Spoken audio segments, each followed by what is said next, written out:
Go drop like rain, nigga, watch me hit those trees. Okay. Today we are back with another squad analysis, and today's subject is Team 8, which consists of Hinata Hyuga, Kiba Inuzuka, and Shino Aburame. Let me just correct myself now, because in Team 10's video I accidentally said Choji's last name was Aburame, and it's not, it's Akamichi. And I know that. I do. I swear. Please don't leave me.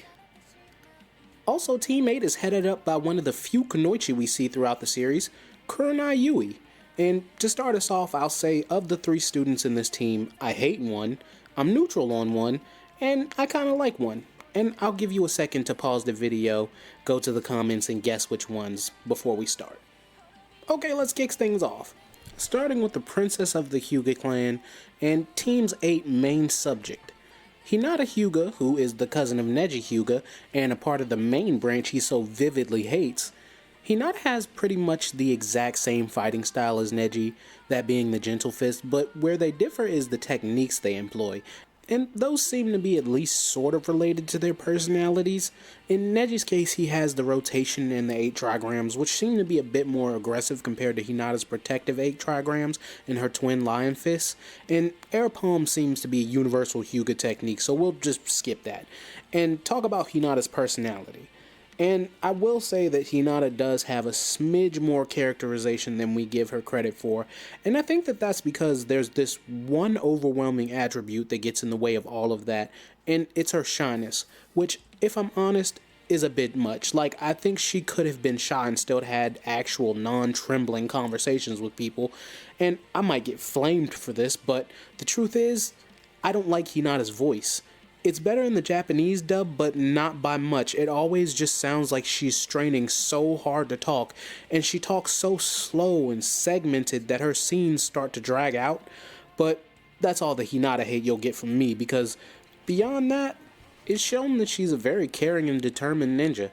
And even though she's far from strongest in the Konoha 12, her getting a Hamura power-up like her soon-to-be husband made sure she was up there on that list, and certainly the strongest in her squad, cause her best teammate Shino Aburame is from a clan of bug users, tamers, grossos really.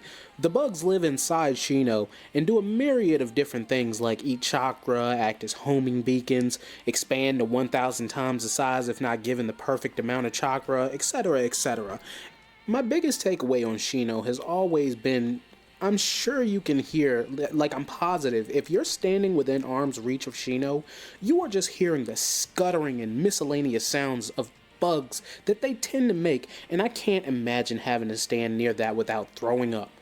But at least his personality isn't abrasive or insufferable. Shino is actually probably tied with Shikamaru for chillest vibe, just based off the fact that he doesn't say much, and when he does, it's usually awkward or stoically sarcastic, which I think is something we can all get behind.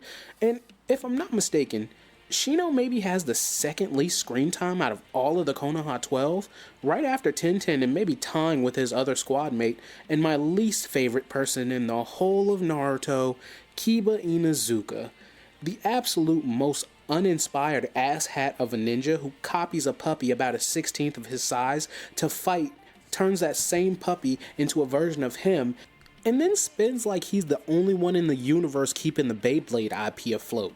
And you know, I once got a comment that Kiba was like the Yamcha of the Naruto series, and I just so happen to have gotten my Yamcha cape back from the dry cleaners, so let me just say, Yamcha was actually relevant at one point in his series. He still to this day is at least memed, and to top it all off, his personality isn't a shallow, reflected ripoff of the main character. So we good? We all understand that I hate Kiba, and if you say his name again you'll be flogged and then banished? Alright. Let's move on to our squad leader and best looking sensei you could have gotten right after my guy. And don't worry, Kakashi is a close third. Kurenai Yui, and you probably didn't know she had a last name, but that's why I'm here, baby.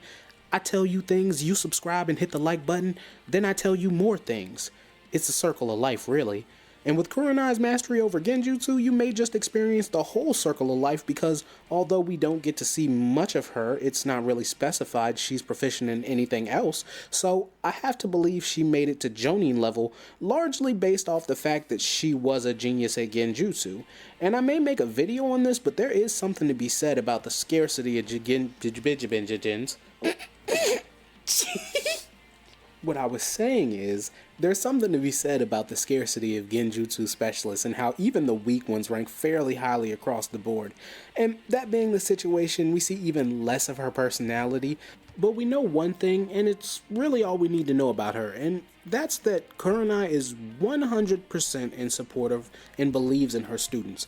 To the point of that one thing really being Team 8's bread and butter, and I think this goes for all the teams, but the most for Team 8. Even though this squad was molded around Hinata, Kurenai is what made the team as strong as it was, just off of simple things like, in the beginning I feel like hers was the most disjointed team in terms of skill, and she pulled them together and made them at least look competent, even with Kiba. So, even though I think this is the weakest team in Konoha, that's not really a big deal considering these teams consist of the strongest ninja in the strongest generation since Madara and Hashirama. But hey, that's the video. Who's your favorite teammate member and what's your assessment of the squad? Let me know down in the comments. Remember to like and subscribe. I hope you enjoyed the video because I appreciate you watching. And until next time, peace. That thunder on me clap, make a nigga think before he act. Have a nigga dying on his back, then we double back. Shooters leaving rubber where you at. That's why niggas never wanna match.